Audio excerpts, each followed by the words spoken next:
Hey everybody, Dr. Rick Wallace here, dropping in on you. Headed to the gym.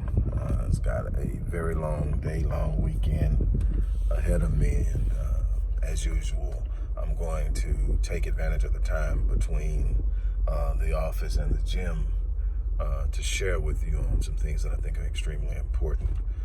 As always, I want to remind you of the fundraiser that we're having for the Odyssey Project as a whole, with a specific focus on the Black Men Lead Rite of Passage Initiative and the Restoring Ghettos Forgotten Daughters program for young women. And obviously, Black Man Lead is a program for young black males. We need your support. We cannot stress that enough. The information you need to support the organization is always going to be in the top paragraph of the description box of every video.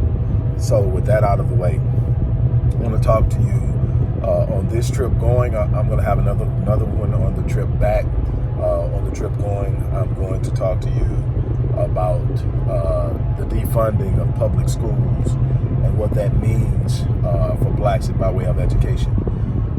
Those of you who have read my book, The Miseducation of Black Youth in America, or even read Born in Captivity, you know that I place a great emphasis on the need to holistically educate our youth. It is not happening, and first of all, we cannot be in a position where we're trusting the public school system in the first place to holistically educate our children. For those who don't know, let me define what I mean by holistic education or true education. Education is something that extends far beyond the attainment of academic skills. Is there a need for academic skills?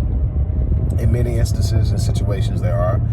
There are some people who didn't obtain a high level of academic achievement and have done quite well in the world. It's important for us to know ourselves more than anything, to have a full education about who we are as a people. We suffer and struggle heavily from an identity crisis because we don't know who we are. We live off of an idea of who we are that was given to us by those who have chosen to exploit and oppress us, and that doesn't come close to who we really are. And because we can't truly within ourselves define who we are, we tend to behave and operate based off of someone else's explanation or definition of who we are. So education begins with that, but it's more than the attainment of academic skills. Holistic education, in simple, is the preparation and empowerment of an individual to go out into the world that is inherently hostile towards them, and to not only compete but win, to go out and literally set their lives on fire and change the world, be an influencer in the world, not to be at the mercy of circumstances, situations, and systems. That is the definition of education. When you can free your children through their mind from systems that work against them, that's education. If that in some way entails the attainment of academic skills, so be it. But it begins with who they are. It begins with what they are capable of. It begins with an accurate depiction of their history, and that extends far beyond the enslavement of our ancestors, and goes into all the depths of how creative we are, how powerful we are, how resilient we are, how strong we are, how creative we are. And I can go on and on and on, but that's where it has to start. Those are the things we work on in Black Men Lead and Restoring Ghettos Forgotten Daughters, in the things that I teach and I write, in the books that I've put out.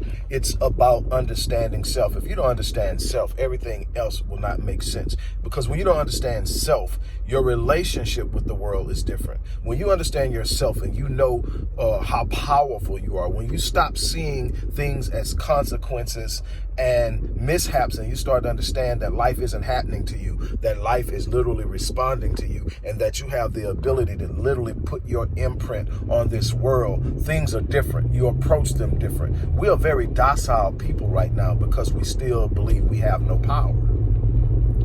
And so that's where education comes from. But what we need, what I want to talk about is the defunding of the public school system. I don't know if you've paid attention to it, but there's federal legislation in motion where they're looking to take taxpayers' money now and fund private tuitions, private school tuitions. There's a lot of defunding of public schools, and a lot of schools are lose school districts, and schools are losing their accreditation, public schools. What that's going to lead to initially is a large number and the rise of, and it's already happening, the rise of charter schools. And people say, well, charter schools are good. They're coming to, here's the problem with charter schools. Charter schools are going to handpick because they're going to be judged based off of their performance. And because they're charters, they get to choose who can come into their program and who can't. So they're going to handpick. They're going to literally go into the schools that exist and pluck out all of the high performers and bring them into the charter schools, which means that the schools, the regular public schools, are going to be left with underperformers, which will ultimately lead to them losing their accreditation and being shut down, and more charter schools. And then ultimately charter schools are going to be slowly replaced by private schools. And private schools will have even more of a selective process in who they allow into their schools. And what you're going to find is that the truth about schooling is going to come out. That they're going to selectively choose who they're going to educate, and others will not have a right to an education. And if we don't have a system in place through which we can educate our children, we can prepare our children, we can set them up to win, we can put them on the right path, we're going to suffer. We have to stop coming in behind the 8 ball. We have to stop coming in behind situations and reacting to situations. We've got to get out in front of some things and be prepared. And I'm telling you that the government is shifting. Have you ever noticed that schools have an eerie resemblance in buildings, especially the older schools, have an eerie resemblance to old manufacturing plants? And that's because that's what they were, the staging area for preparing people to come out and go into a workforce in an industrialized America, where the plants were in the cities, manufacturing plants, whatever they were building, manufacturing, it was in the city, it was somewhere. And, so you trained kids how to do the things they needed to do in order to function in these plants. That's what the schools were, that's what public schooling came from. The need to prepare youth to come into the workforce and be ready to work and be trainable.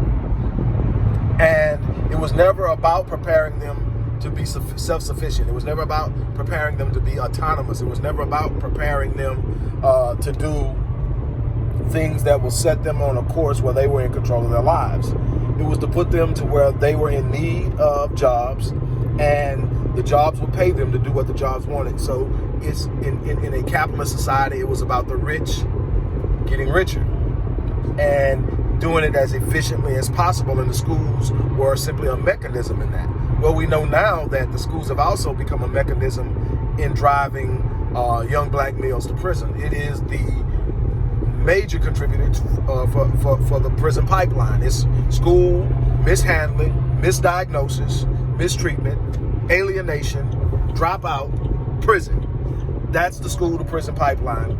And it's designed to work specifically against men and young black males and, and other people of color affected, especially those impoverished. So what we have to understand is the schools were never designed to empower our kids at the highest level. That's what Carter G. Woodson was trying to tell us in The Miseducation of the Negro. That's what I was trying to tell you in The Miseducation of Black Youth in America. We are going to have to take this seriously. We're going to have to get out in front of it. We're going to have to create our own mechanisms, our own institutions, our own protocols, our own standards, and we're going to have to holistically educate our kids. Look, thank you guys for stopping in. Don't forget to support the work we're doing. There's a lot more work to be doing, and we are extremely behind in this. It's time to join in. It's time to do the things we need to do.